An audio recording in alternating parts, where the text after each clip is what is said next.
I want to give you some Wednesday wisdom.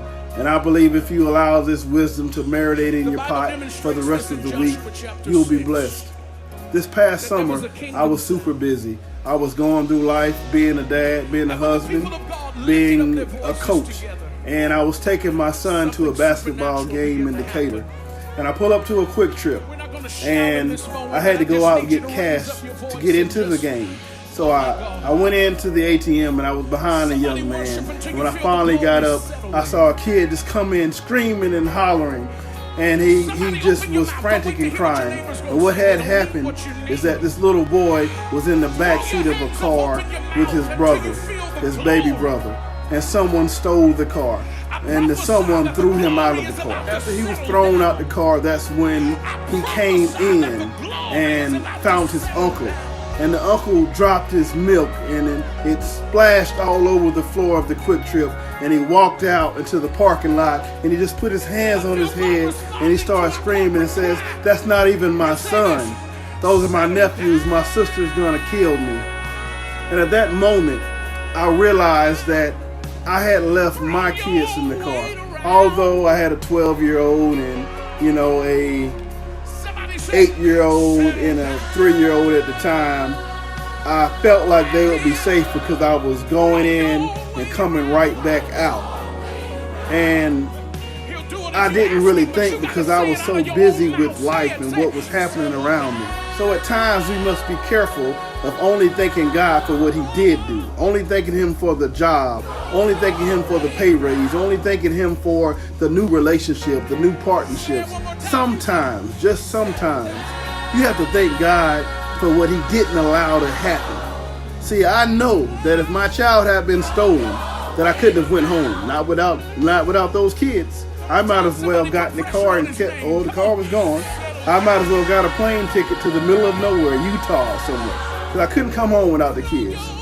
But I was just thinking in that moment how grateful I was to God that he didn't allow it to happen to me. And you need to be grateful that God is not allowing certain things to happen to you. And the thing that really sets in is that the way God's grace and mercy is set up, that I didn't do anything to earn it.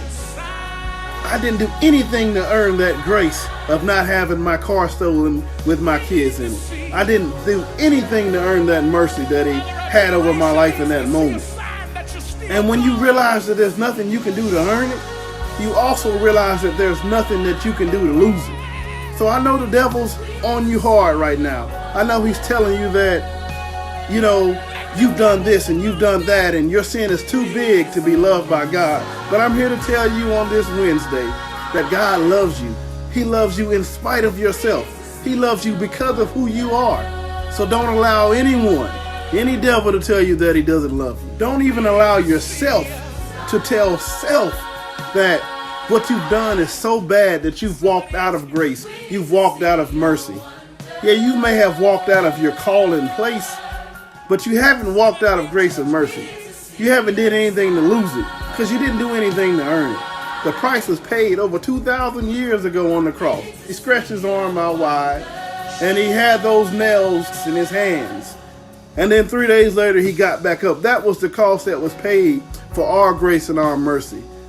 So stop allowing other people to tell you that you're not worth it, that what you've done is so bad, because God loves you, and so do I. And if you don't get anything from this message, if you take nothing away but one thing, the one thing that I want you to know on this Wednesday wisdom, this wisdom nugget, is that you need to start thanking God for his arms of protection, because they're all around you, they're covering you. And just because you don't see it, there's so many things that could have happened to you, that should have happened to you, but it didn't happen to you. So you need to thank God for that. Stop always thanking God only for the things you can see. Start thanking God for the things that you can't see. And I promise you, the more you thank God, the more he will keep on protecting you. The more he will keep on covering you. The more he will keep on calling you. The more he will keep on blessing you. I can go on and on, but I won't. But thank God for those things that you didn't know happened, because they're happening all around you. There are barriers and stumbling blocks being removed out of your way, and he's clearing out your path before you even get there. He's clearing them out. Be blessed, y'all. I gotta go.